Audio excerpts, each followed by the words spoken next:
Hello नमस्कार मेरे दोस्तों, आपका स्वागत है मेरे यूट्यूब चैनल गौतम ऋतु में। आज मैं हाज़िर हूँ फिर एक नए सिद्धांत, एक रोचक तथ्य के लेकर कि आज हम क्यों एक दूसरे के प्रति घृणा, नफ़रत करते हैं। इसकी मूल प्रवृत्ति क्या है कि एक इंसान होकर इंसान से नफ़रत, घृणा, दुश्मनी करता है। फिर ये प्रवृत्ति हर इंसान में क्यों पाई जाती है, इसकी क्या वजह है, इसके क्या साइकोलॉजिकल फिनोमेना है, फैक्टर्स हैं। ये सारी चीज़ें आज आज मैं आपको इस वीडियो में निचोड़ कर लाया हूँ कि मनुष्य धरती का सबसे एक बेहतरीन नमूना है, पर उन नमूनों में से सबसे बड़ी ख़ासियत बात है कि वो बहुत ही एक तुच्छ किस्म का भी प्राणी माना जाता है। क्योंकि इंसान जब जन्म लेता है तो उसे कुछ नहीं पता होता है उसके आस-पास क्या घटित हो रही है, ये सब पूरी तरह से वो अनजान होता है। लेकिन जैसे-जैसे वो बड़ा होता है, वो अपने समाज में, अपने परिवार में, अपने आस-पास, पड़ोस में वो ध्यान केंद्रित करने लग जाता है, बारीकियों को समझने लग जाता है। जब बच्चा छोटा होता है, तो बच्चा एक दूत के समान होता है, एक एंजल के समान होता है। उसके अंदर जो मन की पवित्रता, जो मन की सच्चाई वो किसी में नहीं पाई जाती है। लेकिन फिर वही बच्चा एक दिन धीरे-धीरे गलत करने लग जाता है। आखिर इसकी वजह क्या है कि वो गाली बकने लग जाता है, झगड़े करने लग जाता है, क्रोध करने लग जाता है, एक-दूसरे के प्रति ऊँच-नीच का भाव उसके अंदर किस तरह से समा जाता है। क्या कारण है ये सब कि जो उसके अंदर ये गलत मानसिकताओं का जंजाल भर जाता है। दरअसल ये होता है कि जब बच्चा का परवरिश होती है, तो जो माँ-बाप होते हैं, वो भी इसी तरह से पले बड़े होते हैं। वो समाज में, परिवार में रहते हैं, लेकिन फिर भी वो अपने आप को उच्च, श्रेष्ठ समझने लग जाते हैं। जब व्यक्ति अपने आप को उच्च समझने लग जाता है, तो स्वाभाविक है कि वो अपने से नीचे को निम्नतर श्रेणी में रखना चाहेगा। क्योंकि मनुष्य एक ऐसा कि अपने आप को एक दूसरे से श्रेष्ठ दिखाने की हमेशा वो होड़ करता रहता है। अब जिस तरह से कुल में जन्म लिया है, ये सबसे बड़ी विडंबना है हमारे देश की कि कुल का मैटर बहुत करता है। अरे ये कुल क्या होता है? मानव जाति ही एक कुल है, उसमें सब कुछ समाहित है। सारे मनुष्य एक ही रूप के बने हुए हैं, एक ही संरचना है, एक ही स्वरूप है उनका, मनोवृत्ति भी एक ही है। लेकिन जब वो गलत आचरणों में, गलत व्यक्ति के संपर्क में जब आ जाते हैं, तो उनमें भी वो गलत कार्य करने की प्रवृत्ति बन जाती है। जब एक छोटा बच्चा होता है, तो वो हमेशा सच बोलता है। बच्चे बहुत ही प्रश्न पूछते हैं, क्या है? क्यों है? क्या है? कौन है? इस सारे प्रश्नों की वो बौछार कर देता है। लेकिन माँ-बाप जो है उसे अच्छी तालीम, अच्छी सहूलियत, अच्छे संस्कार उसमें नहीं डालते। जब एक बच्चा बड़ा होता है तो वो खेलने को उसका दिल चाहता है कि वो खेले, लेकिन उसके लिए क्या कर देते हैं बेचारे के लिए ढेर सारे खिलौने ला के रख देते हैं और वो अपने घर में उन बेजान चीज़ों के साथ खेलता रहता है, जहाँ उसकी कोई भावनाएँ कॉन्टैक्ट नहीं होती हैं। वो उनके माँ-बाप ये नहीं चाहते कि हमारा बच्चा किसी गली के बच्चे के साथ, किसी गरीब बच्चे के साथ, किसी असहाय बच्चे के साथ खेले, क्योंकि उनको डर है कि हमारा बच्चा उनकी संगति में रहेगा तो वो बिगड़ जाएगा, दूषित हो जाएगा, उसकी जो मानसिक मनोवृत्ति है वो पूरी तरह परिवर्तित हो जाएगी। लेकिन वो भूल करते हैं कि बच्चे का जो नैतिक संस्कार होता है वो प्रकृति के छाया में ही संपन्न किया जा सकता है। बड़े-बड़े लोग कहाँ छोटे-छोटे बच्चों के साथ खेलने देते हैं, क्योंकि उनकी अवधारणा है कि ये लोग अच्छे नहीं होते हैं। इनके जो आचरण है, संस्कार है वो दूषित है, ये हमसे छोटी के लोग हमसे अलग जाति के लोग हैं। जब ये अवधारणा उनमें कर जाती है, तो बच्चे को भी वो समझा दें कि बच्चे उनके साथ ना खेलो, वो निम्न जाति के हैं। बच्चे तुम उनके ना साथ खेलो, वो गरीब बच्चे हैं। तो वो बच्चा पूछता है ये गरीब क्या होता है? ये नीची जाति क्या होता है? तो फिर माँ-बाप उसको गलत बताने लग जाते हैं कि हम अपर कास्ट के हैं, हम मिडिल क्लास के हैं, तो हमारा रुतबा उन लोगों से कहीं ज़्यादा अच्छा है। पर ये कितनी बड़ी गलत मानसिकता उस बच्चे में भरी जा रही है, जो कि वो एकदम अभी कच्चा एक घड़े के समान है। अभी उसको पूरी रूप से परिपक्व होना है, उसे पूर्ण रूप से पकना है, मगर उसके पहले ही उसे गलत आचरणों से पोषित करने लग जाते हैं। और धीरे-धीरे बच्चा वो भी अपने बताए हुए माँ-बाप के बताए हुए रास्तों पर वो चलने लग जाता है। धीरे-धीरे जब बड़ा हो जाता है, तो उसके अंदर भी वही भावना, वही जन्म ले लेती है। उसके अंदर भी वो ऊँच-नीच, जाति-पात, भेदभाव का जो फ़र्क आ जाता है। सोचो, इस तरह से जो युवा तैयार होते हैं, वो समाज में कितनी अव्यवस्था फैलाते हैं, शायद ये समाज कभी समझ नहीं पाता है। अगर काश माँ बाप अपने बच्चों को ये बताएं कि बेटा नहीं, वो भी इंसान है हमारी और आपकी तरह, वो भी अपनी तरह से अच्छा जीते हैं, वो एक दूसरे की भी उनमें सहयोग की भावना होती है, उनके साथ भी आपको खेलना चाहिए। तो बच्चा जो है वो बहुत कुछ सीखता है। जब उसे आप लोगों के ग्रुप में रखते तो हर व्यक्ति की भावनाओं को वो समझता है। कुछ ऐसी परिस्थितियाँ होती हैं जो उन्हें प्रतिकूल असर कर देता है। एक महान दार्शनिक है, रूसो का नाम आप जानते होंगे। उन्होंने कहा था कि हमें प्रकृति है वो हमारी सच्ची सहचरी है। हम प्रकृति के बिना नहीं रह सकते। प्रकृति हमें अच्छा बुरा सब कुछ सिखाती है। अगर व्यक्ति को समझ में नहीं आता है तो वो 2 पल के लिए प्रकृति की गोद में जाए और वो अनुभव करे, तो उसे पता चलेगा कि मानव जीवन कितना धन्य है और वो कितना चीज़ें हैं जो अब तक नहीं जान पाया है। तो हम जो आज के जो समाज है, मैं एक बात आपको ये बता देना चाहता हूँ कि पढ़ा लिखा होना एक अलग चीज़ होती है, बुद्धिमान व्यक्ति होना एक अलग चीज़ है। कि जब हम बच्चे को स्कूल में प्रवेश दिलाते हैं, पढ़ाते हैं, उनको शिक्षित करते हैं, तो वो ट्रेंड होते हैं। क्या होते हैं वो? ट्रेंड होते हैं। उनको सिखाया जाता है क्योंकि बच्चे को सिखाना पड़ता है। यानी कि इस सृष्टि पे सिर्फ शिक्षा दीक्षा की जो चीज़ें हैं वो मनुष्य के लिए हैं, इसलिए सिखाई जाती है क्योंकि मनुष्य बहुत ही खतरनाक है। अगर इसके अच्छे आचरण, अच्छे संस्कार, अच्छी नैतिकता का पोषण नहीं दिया जाएगा, अच्छे से पोषित नहीं किया जाएगा, तो ये समाज के लिए, परिवार के लिए और देश के लिए घातक सिद्ध होता है। इसलिए उनको ट्रेंड किया जाता है और ट्रेंड व्यक्ति कभी इंटेलिजेंट नहीं होता है। इंटेलिजेंस तात्पर्य है उसके जो आत्मिक व्यवहार है, जो उसका तौर तरीका है, वो अमीरी गरीबी में, जो कुटुंब में रहते हैं समाज में, उसमें कोई भेद नहीं करता, ऊंच नीच का उसका कोई प्रश्न ही नहीं रहता है। वो एक नज़र में हर व्यक्ति को एक समान दृष्टि से देखता है और एक दूसरे की इज्जत करता है। छोटों की, बड़ों की वो हमेशा सम्मान सत्कार करता है और अपने मन की, अंतरात्मा की आवाज़ से वो हमेशा नेक कार्य करता है। ऐसा व्यक्ति ही बुद्धिमान कहलाता है। क्योंकि आज का जो पढ़ा लिखा जो समाज है वो अब इतना स्वार्थी हो चुका है। ज्ञानी ज़रूर कहते हैं उसको कि अरे पढ़े लिखे हैं। मैंने बहुत से लोगों से मिला है, तो जब मिलता हूँ तो उससे जब बातें कर देता हूँ तो मुझे वो खोखले नज़र आते हैं। मैं सोचता हूँ कि इनकी क्या है, किस तरह से ये अपना जीवन जी रहे हैं, ये अपने बच्चों को, अपने समाज के क्या अंग बनेंगे।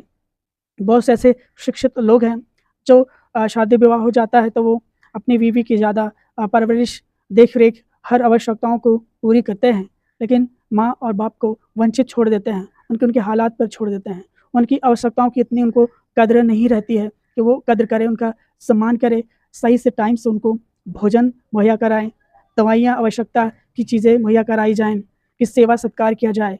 यह नैतिकता उनमें नहीं पाई जाती है। इसी को बुद्धिमान नहीं कहता है, इसे प्रैक्टिकल कहते हैं, जो अपने स्वार्थ के लिए ऐसे कार्य करते हैं। एक पुत्र का यह नैतिक धर्म होता है कि अगर पुत्र अच्छा है, नेक है, संस्कारी है, तो उसकी जो सहचरी है, उसकी अर्धांगिनी है, वो भी अच्छा ही होगी और उसको वो सिखाएंगे कि तुम्हें इस तरह से अपने से बड़ों को ऐसे ट्रीट करना है, उनके साथ ऐसे व्यवहार करना है, उनका हर हाल में देख रेख करनी है, बाद में हमारा रखना। ऐसा कौन सा है जो ऐसा कहता हो?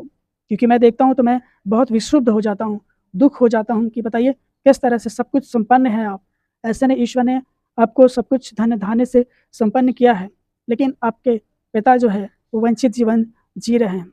आपके पास सारी फैसिलिटीज़ हैं, उनके रहने के लिए कुछ नहीं है, बस पड़े हैं बेचारे। तो कितनी विडंबनाएँ मुझे देखने को मिलती हैं। तो जब ऐसे लोग हो जाते हैं तो सोचो कितनी नेगेटिविटी, नकारात्मकता आती है। तो जब उनके बच्चे भी इस तरह से देखते हैं तो उनकी जो मनोवृत्ति होती है वो दूषित होने लग जाती है। ये हम बारीकियाँ नहीं समझ पाते हैं। ऐसे कौन से माँ बाप हैं जो अपने बच्चों को आधे घंटे रोज़ समझाएं, अच्छी नैतिकता का रोज़ पाठ पढ़ाएं? कोई नहीं पढ़ाता है। स्कूल सब भेजते हैं, इंग्लिश मीडियम में बढ़िया भेजते हैं, आज बड़ी बड़ी किताबें हैं, महंगी महंगी किताबें हैं, लेकिन स्कूलों का जो हाल है वो ना के बराबर है। बस उन्हें क्या किया जाता है, होमवर्क, काम से इतना लाद दिया जाता है कि उनका मानसिक विकास ही नहीं हो पाता है, उन्हें समझाया ही नहीं जाता। कि जो शिक्षा पद्धति है वो पूरी तरह से आज व्यावसायिक पद्धति बन गई है। शिक्षा अब शिक्षा नहीं, एक व्यवसाय बन चुका है, एक धंधा बन चुका है। क्योंकि लोग स्कूल नहीं खोलते हैं कि राष्ट्र पढ़ेगा, उन्नत बनेगा। उनका ये मकसद है कि हम धान्य धान्य से और मजबूत हो जाएंगे। आप देखते हो कि कितनी अनावश्यक फीसें ली जाती हैं। तो जब इस तरह का जब पूरा माहौल ही सिस्टम हमारा करप्टेड नज़र आ रहा है, दूषित नज़र आ रहा है, तो अच्छे व्यक्ति का, अच्छे आचरणों का निर्माण कैसे संभव हो सकता है? ज़रा आप सोचिए कि आप जहाँ पे हैं, क्या है? कभी अपने आप को मूल्यांकन किया है कि आखिर हम कौन हैं? क्या है? क्या उद्देश्य है हमारा एक दूसरे के प्रति? हमारे अंदर ये नेगेटिविटी, जाति-पाति, भेदभाव, ऊंच-नीच, गरीबी, अमीरी का ये जो हम झूठी स्वांग रच रहे हैं, क्या ये उचित है? बिल्कुल उचित नहीं है। अगर आप एक अच्छे इंसान हैं, सिर्फ़ अच्छे इंसान की मैं बात कर रहा हूँ, मैं कोई जाति, धर्म, भेद, संप्रदाय की बात नहीं कर रहा हूँ। मैं सिर्फ़ एक इंसान की बात कर रहा हूँ, क्योंकि हम सब इंसान हैं। अपने स्वार्थ के लिए, अपने आवश्यकताओं को पूर्ति के लिए हमने सिर्फ़ ये लोगों को बाँट दिया है, लोगों में विभेद उत्पन्न कर दिया है, ताकि हम अपना स्वार्थ सिद्ध कर सकें। और ये जटिलता इतना घर कर गई है कि आज व्यक्ति से उभरना ही नहीं चाहता है। क्यों? क्योंकि उसकी ये जो डीएनए है, जो डीएनए में उनका जो बस जाता है, जो जीन में बस जाता है, वो कभी जल्दी अलग नहीं होता है। वो एक दूसरे के प्रति जो है रूखा व्यवहार करते हैं, जबकि ऐसा नहीं करना चाहिए। मानसिकता होती तो जल्दी ठीक हो जाती है, लेकिन जो हमारे जीन में खराबी हो जाती है, वो 7 पीढ़ियों तक नहीं खत्म होती है। क्योंकि आपने नोटिस किया होगा कि जब बड़े लोग 4 व्हीलर कार से निकलते हैं, तो वो गरीबों को किस तरह से उपेक्षित करते हैं, ये परेशान करते हैं, हटो, हटो, उनको जगह चाहिए, ज़रा-सा खरोंच आ जाती है, तैश में आ जाते हैं। क्यों? क्योंकि भाई उनकी महँगी गाड़ी है, थोड़ा-सा स्क्रैच आ गया है, तो कितनी बड़ी बात हो गई है। यहाँ से कुछ ऐसे लोग होते हैं, मार-पीट कर देते हैं। बताइए इससे आपको क्या मिला? क्या उसके ऐसे करने से, अपशब्द कहने से, उसको मार-पीट करने से, जाति-सूचक गालियाँ देने से, क्या वो आपका सही हो गया? नहीं हुआ। आपने अपनी वाणी को खुद खराब कर लिया है। लोगों को वहाँ पे क्या देखेंगे? लेकिन जब वही व्यक्ति जब जा रहा होता है, जब उनकी बिगड़ जाती है गाड़ी, तो किससे सहायता लेते हैं? क्या 4 व्हीलर वाले को रोकते हैं कि भैया रुको, थोड़ा-सा धक्का लगाओ, इससे हमारी गाड़ी बिगड़ गई। वहाँ पे कोई नहीं ध्यान देगा, सब चले जाएँगे जो रईस आदमी होते हैं। वहाँ पे आपकी मदद एक गरीब ही व्यक्ति करेगा। उसी से आप फिर सभ्यता से बात करोगे, क्योंकि आपका वहाँ पे काम आ गया है, इसलिए ऐसा करोगे। तो सोचो कि इंसान अपने स्थान पे अच्छा होता है, महान होता है, उसका हमें कद्र करनी चाहिए। कभी भी हमें धन, दौलत, रूप, सौंदर्य पे अभिमान नहीं करना चाहिए, क्योंकि ये जो चीज़ें होती हैं, क्षणिक होती हैं। आज आपके पास खूब धन दौलत है, ये कल खर्च हो सकता है। आपके पास बंगला, बैंक बैलेंस है, वो खर्च हो सकता है। आपके पास लग्ज़रीज़ गाड़ियाँ हैं, कल नहीं हो सकती हैं। अपने रूप सौंदर्य पे जो इतना अभिमान, घमंड है, कल ये नहीं रहेगा। इतनी चमक, इतनी सौंदर्य नहीं रहेगा। तो हम किस बात का फिर अभिमान या घमंड करते हैं? बट ये हम एक भूल-भुलैया में जीवन जी रहे हैं कि ऐसा होता है। बट आप अपने आप को हमेशा धोखा में रखते हैं और एक अंधविश्वास वाला, एक अज्ञानता रूपी जीवन जी रहे होते हैं। आप सच्चाइयों को स्वीकार नहीं करते हैं, अंगीकार नहीं करते हैं, आत्मसात नहीं करते हैं। यही सबसे बड़ी वजह होती है कि हम एक अच्छे व्यक्ति के रूप में कभी भी स्थापित नहीं कर पाते हैं। हमारे पीछे पीठ पीछे लोग आलूल-जुलूल बातें करते हैं, क्योंकि हमें जो कमियाँ हैं, वो उनको अच्छी नहीं लगती। तो हमें कमियों को दूर करना चाहिए, ना कि लोगों की टीका-टिप्पणी पे करना चाहिए, क्योंकि उनको जो दिखा, वो उन्होंने कहा। तो इस बात को हमेशा ध्यान रखें कि अपने आप को सबसे बड़ा है कि अपने आप को अंतरात्मा से झाँकें और एक यह रियलाइज़ करें कि नहीं, मैं एक सिर्फ़ मनुष्य हूँ और मनुष्यता मेरा धर्म है और कोई विभेद नहीं है, कोई भेदभाव नहीं है। अगर आपके पास ईश्वर ने सब कुछ संपन्नता किया है, तो आप असहायों की मदद करें, उनका हर तरीके से सहयोग करें। देखिए, जिस दिन आपकी भावना ये हो जाएगी, आप उस दिन दिव्य महसूस करेंगे आपको। आपके अंदर एक चमत्कार झलकने लग जाएगा। एक वास्तविक जीवन को आप समझ पाएँगे। जिस दिन वो आनंद आपको मिलेगा, शायद आपको कदापि कहीं नहीं मिलेगा। क्योंकि आत्मा आपकी एकदम पवित्र हो चुकी होती है। क्योंकि जो आत्मा आपकी होती है, वो निश्चल होती है, निष्कपट होती है। बट उसे मन अपने वश में करके उसे गलत करवाता रहता है, क्योंकि लोग उसको वश में नहीं कर पाते हैं। तो इस चीज़ को आप समझिए कि आप एक मनुष्य हैं और इससे ज़्यादा कुछ नहीं है, क्योंकि ये आपका जो जीवन है, ये किसी उद्देश्य के लिए आया है। तो ये हमेशा कोशिश करें कि हमेशा अपने परिवार में, अपने समाज में, अपने पास पड़ोस में, जहाँ कहीं भी जाएँ, एक अपनी छाप छोड़ कर आएँ, अच्छी छाप छोड़ कर आएँ, ताकि लोग आपके नहीं, आपके संस्कारों के, आपके आचरणों की प्रशंसा की जाती है। व्यक्ति की कभी तारीफ नहीं होती है। व्यक्ति के अंदर जो मर्यादा है, जो आचरण है, जो उसके अंदर संस्कार है, तो उसकी इज्जत होती है, मनुष्य क्या नहीं होती। तो अपने अंदर वही चीज़ को स्थापित करिए और एक सर्वांगीण जीवन, एक आत्मिक जीवन, एक आध्यात्मिक जीवन जिए। आप सारे कष्टों से निवृत्त हो जाएंगे। आपके मन की जो लालसा है वो खत्म हो जाएगी और अपने आप को परम धन्य महसूस करोगे। यही जीवन है, यही जीवन का उद्देश्य है। अगर ये नहीं जान पाए तो आप कभी जिंदगी में किसी को नहीं जान पाएंगे, ये मैं दावे के साथ कह रहा हूँ। दोस्तों, ये वीडियो को मैं ज़्यादा लंबा अब नहीं ले जाऊँगा। मेरी बातों का सार यही है और आप समझ चुके हैं कि मेरा जो सिद्धांत होती है वो यही होता है कि मैं अपने आसपास देश दुनिया इस वीडियो के माध्यम से लोगों को कुछ मोटिवेट कर सकूं, प्रेरित कर सकूं। यही मेरा ध्येय है और यही इसमें इसमें परम आनंद है, क्योंकि मैं सबसे बातें तो नहीं कर सकता हूं, मगर इस वीडियो के माध्यम से मैं लोगों से बातें करता हूं। वो कुछ अमल करें, कुछ सीखें, जिससे वो अपने परिवार का, अपने समाज का कल्याण करें। यही मैं कामना करता हूँ। अपने बातों को यही विराम देता हूँ। अगर वीडियो पसंद आया है ज़रा सा भी तो उसे लाइक करें, कमेंट करें, सब्सक्राइब करें, शेयर करें, ज़्यादा से ज़्यादा लोगों तक पहुँचाएं कि अच्छाइयाँ लोगों तक नहीं पहुँचती हैं। ये हमारा दायित्व है कि लोगों को अच्छा बनाने का हमेशा प्रयास करना चाहिए। तो मिलते हैं नेक्स्ट वीडियो में एक नई सोच, एक नई अवधारणा के साथ। तब तक गौतम ऋतु को दीजिए इजाज़त। नमस्कार।